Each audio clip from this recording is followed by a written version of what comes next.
and welcome back to another episode of Wealth, Purpose, Peace. I'm Jonathan Hall, I'm Brian Grant. and we are financial advisors with Warburton Capital. And Brian, our goal with this podcast is to answer questions that we get asked as financial advisors all the time, and to try to take a little bit of a deeper dive into those questions and think through the question behind the question. Yeah.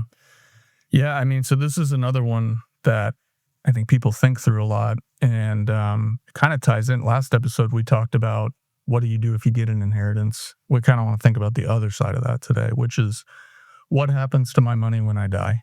That's a common question people ask, or at least that they're thinking through, and it's important to think through. And I'll just start with having an answer to that question that's as clear as possible, is one of the kindest things you can do for the people that are going to survive you. Yes. And we'll probably touch on why. But this, you pass. This is obviously going to be a loss to these people that survived you. They're struggling. They're going to go through grief.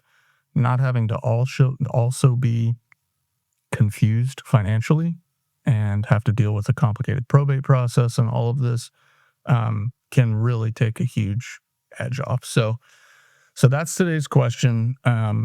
Where do we start? Maybe let's start with just the most basic, I think the most well-known of the estate planning documents, which is a will. I think most people think a will handles everything. Yeah. But yeah, when we ask new clients the question, do you have an estate plan? mm-hmm.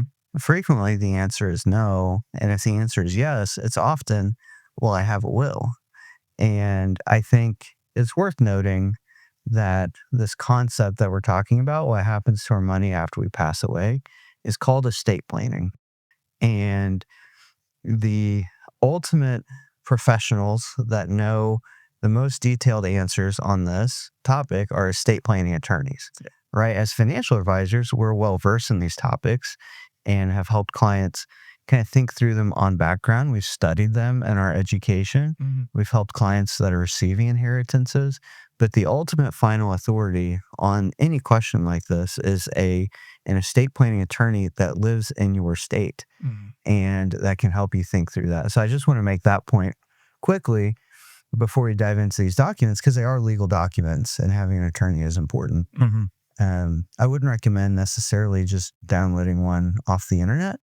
You can find them to download, and I suppose having something is better than having nothing, but probably worth going ahead and paying a professional to help you think through that. Yeah, I'm glad you met. Yeah, it's like your primary care doctor can identify appendicitis, but surgeons exist for a reason. So, Right. Probably want them cutting it out. So yeah, we don't. You need an estate plan. Go talk to that guy. Yeah. And so, no, it's a great point. We want to help people think through it, but ultimately, those are the professionals on this topic. They exist for a reason. We would defer to their expertise, and the goal is really on our side when these are the situations with clients to integrate with your estate planning attorney or your CPA or whoever, right? But in this case, with your estate planning attorney, so that the plan is well known, not just to you and to them, but to us. That coordination is one thing that really helps the process flow smoothly. So yeah, I mean, a will is really important. Yeah, I didn't actually answer the question. That's okay. You answered something. And it was a good point. But I mean, a will is it's going to do a couple things. It's the blueprint that's going to tell the probate court what to do with your assets, right? And it's important for that reason. It's also really important if you have minor children, because it's going to dictate guardianship and who cares for them. So even if you have a trust, you need a will, and that's a whole nother topic, right? But the will is an important document, but it doesn't handle everything. Some things pass by beneficiary designation, right? If you have an IRA or a 401k and you named a beneficiary, or you have a life insurance policy and you named a beneficiary, those things are going to pass by operation of law, right? They're going to pass to that named beneficiary or by contract, or joint tenancy. If you own something with the rights of survivorship in the name, if you and I owned an account, joint tenants, rights of survivorship, we both own it fully today. So if I pass, you already own it. You already owned it before, right? So those things aren't necessarily handled by the will. Assets that are in a trust aren't necessarily governed by the will. So the will is important. it's a crucial part of every estate planning document or package, but it isn't the end all be all. And beneficiary designations, I guess, to touch on that, it's like you might have a will that says leave everything to my daughter, but if your IRA still has your ex-husband as, the beneficiary, he's going to get that IRA. So you need a will.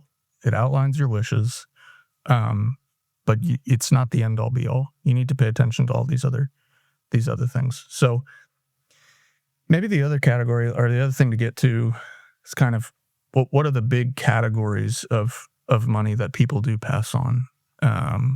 Sure. And how do they differ? Well, so there's your taxable assets, Mhm. like your brokerage accounts. If you have a trust, those are often titled in the name of a trust. They might be titled, like you said, joint tenants with rights of survivorship. Depends on the type of estate plan that you have. Those assets are usually investments that were made during your life after you pay taxes. You put money into the account, and then they hopefully grow over time. And you have what's called cost basis. And that cost basis is what you purchase the securities for, or the investment for, the asset for. Mhm. So let's say it's $100,000. It grows to $150,000 and you pass away. All things being equal, particularly with non-spousal beneficiaries, pass away, and then you get a step up in cost basis. And so that person will inherit your assets, and 150,000 in our little example is now their cost basis. We covered this in our episode on what to do when you receive an inheritance. So when you're thinking through, and this is where working with a professional, a financial advisor can be really helpful, because every decision that you make, we say this to clients all the time, every decision that you make has investment consequences, tax consequences, and estate planning consequences. So if I have money in a taxable account where we get that step up in basis treatment, but I also have money in qualified accounts where all the money that my heirs inherit, they will have to pay ordinary income tax on, given certain rules. Okay, well, if all my children are brain surgeons and they're making a ton of money every single year and their ordinary income is going to be high, well, now I know that maybe I should spend out of my IRA during my lifetime, right? So and that's where the planning gets so uniquely specific in terms of categories of money, asset allocation, asset location, asset dedication. That's where we can really earn our keep as advisors. Yeah. No, there's that's a fantastic point. There are the decisions, the answer to this question is, informed a lot by what you do with the assets while you're still alive, right? And which assets you spend from in your example. So having that multi-generational view is going to be helpful in making decisions while you're still alive too. So I think that's a great point. Okay, so those are the big categories. I mean, there's bank accounts, there's investment assets, whether it's IRAs or brokerages, there's real estate, business interests, all your personal property, cars. There's all these different things. Some of them are going to filter through probate. Some of them will bypass probate. Again, beneficiary designated items, items with rights of survivorship, assets already titled in a trust. Some things avoid probate, but I guess probate is a term I don't know that everybody's familiar with. Maybe let's talk a little bit about the basics of probate. Right. So super, super basic. Yeah. It's a public process where basically your assets get passed in accordance with the law of your state. Right. They want to validate your will, make sure that it's authentic, identify who you named as the executor, your personal representative that's going to shepherd this probate process, and then go through the legal process to retitle assets to heirs. Right. So then That's it. And it can be time consuming and kind of costly, because that process you mentioned happens, with attorneys through the court, and it can just take time and some money. Right. That's why a lot of people do end up working consultatively with an estate planning attorney and deciding whether or not a trust is a good fit for them. Because we tend to think of trusts, you think of trust as a trust fund kid or something like that. It's a tool only for the uber wealthy. Right. And that's just not the case anymore. Trusts are great estate planning tools, they're essentially a contract with yourself.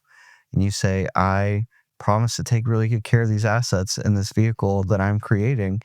And inside of that vehicle and that trust document, you can actually state what you want to have happen to your assets. You can be really specific. With beneficiary designations on an IRA, for example, you can just list percentages. Mhm. You can't say, I want to make sure my son gets $1 million. Right. You list percentages and hope it's close. You can't say, well, my daughter has a spending problem, so I want to make sure someone watches after her. You can say that if you want, Right. but it's not going to actually be enforceable by law. With a trust, you can actually allot certain things for certain people. It's not public, like the probate process is public, Yep. and you get to make these decisions ahead of time. If you have, here's one thing we'll often share with wealth accumulating clients, because this whole what happens to my money if I die thing is kind of the farthest thing away from our minds if we didn't work in this business, right? If you're 30s, 40s, even 50s, you're not really thinking about the end of your life. You've got these young kids, you kind of think you're going to live forever, right? We're not really thinking about that every day. Mhm. But the reality is, if we have a good plan in place and we're saving and we have assets and we have debts and we have a lot of life insurance Mhm. and we have young kids, if my wife and I were to go on a trip together and something tragic were to happen to both of us at the same time, then our 3 little kids would inherit those assets. And typically, at the age of 18, depending on the state and the state laws, they would just receive the assets. Okay, well, let's say I had $3 million of life insurance and it doubled twice before that time. Mhm. Okay, each of my kids are going to inherit $3-4 million. Does that make sense? At 18. At 18, I was a really responsible 18-year-old, but I don't think I should have inherited me $3 too. million. No, I shouldn't have. But that's the point I think you're trying to make is Yeah. the trust is way more customizable because you can also control the flow, the distribution of assets. Right. So I agree with you. It's not just a tool of the uber wealthy anymore. And it really helps to make that probate process much more streamlined if your assets are titled in a trust or otherwise controlled by beneficiaries. You want to make that probate process as streamlined as possible. It's less costly and it's just much simpler for everyone. So you bring up the trust, that feeds into another thing I wanted to talk about, which is just some of the common mistakes we see. And one of them is an unfunded trust, which is an unfunded trust is just a really expensive piece of paper, right? So Yeah. you go through all this trouble to sit down, meet with the estate planning attorney, have them draw up a revocable trust, and you think everything's in order, but you don't ever execute it. Or you sign the documents, but you don't ever retitle anything into the name of the trust. It doesn't do anything. It's not magic. It does literally nothing. Right. So don't go spend a few grand on a trust and then not fund it. There's no magic to just having the documents or having had the meetings with the attorneys. Right. You can't just tell your family, oh, well, the documents are in my drawer. If they pull the documents out and they're not signed, how many times have we, yeah, I've got an estate play, but it's not signed. Mm-hmm. Totally get it. Life is chaotic and busy. You should have to have a notary. It's a whole thing. Right.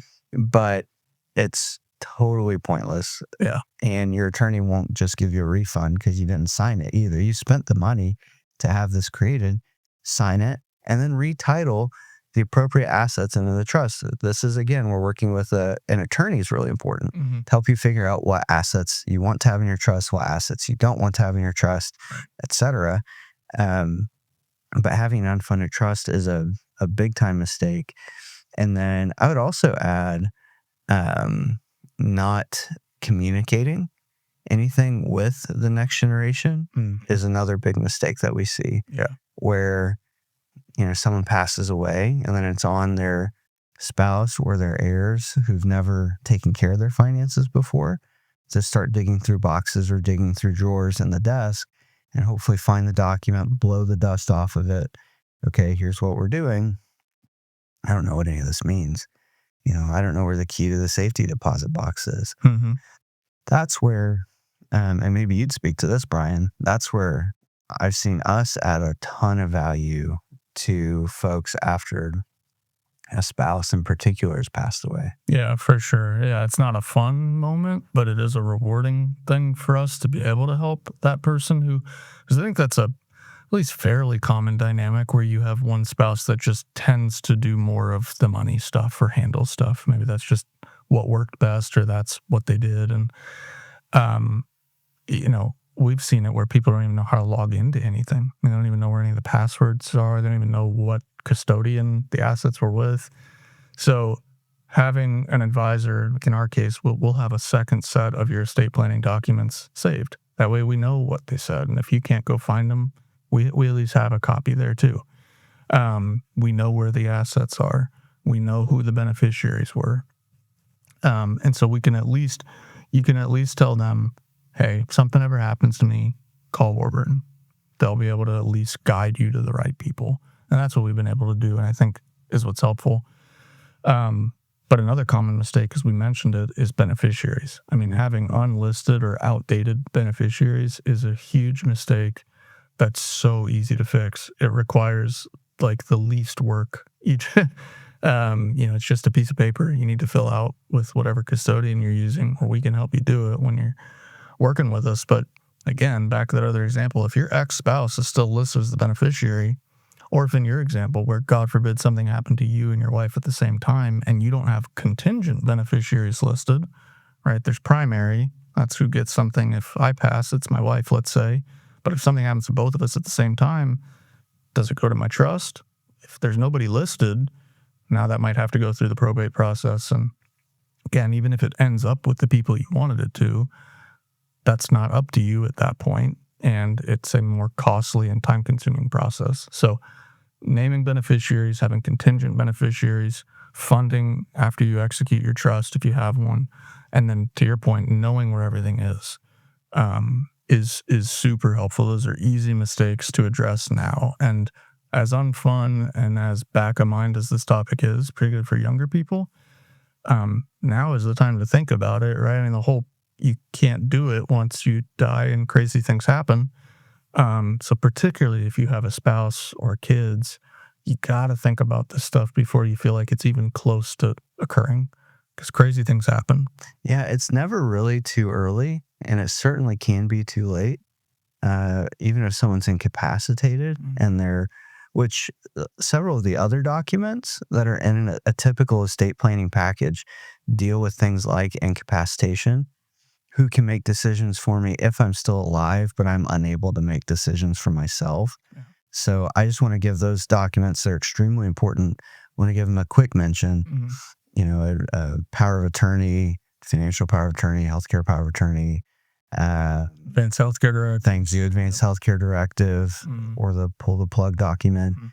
Having those in place and thinking through who you want those people to be is super important. Yeah. So I wanted to just mention that quickly, but we're really talking about what happens if and when you eventually do pass away.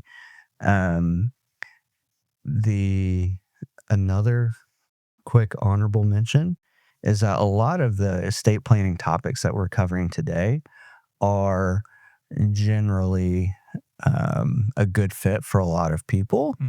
Right? But there does come a point where if your assets are at a certain level, either on the low side or on the high side, where you begin to become ultra high net worth, where the estate planning conversations are completely different.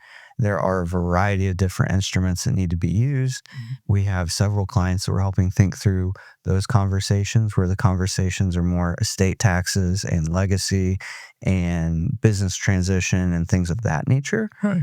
Now, this is meant more to be for the average Joe who's trying to think through their estate planning. Right. But the point, I mean, you're exactly right. The solution is unique to the individual's needs, right? But the point remains, back to what I said at the very beginning, having an answer to that question now and knowing, work with a team of professionals, whether you feel like you have a ton of money or it's modest what you're going to leave, having an answer to what happens based on the documents you've created is a huge relief, I think, not just to you, like, it makes you feel a lot better to know that you've solved for this and, but it's a huge gift to the people that survive you. It's solved.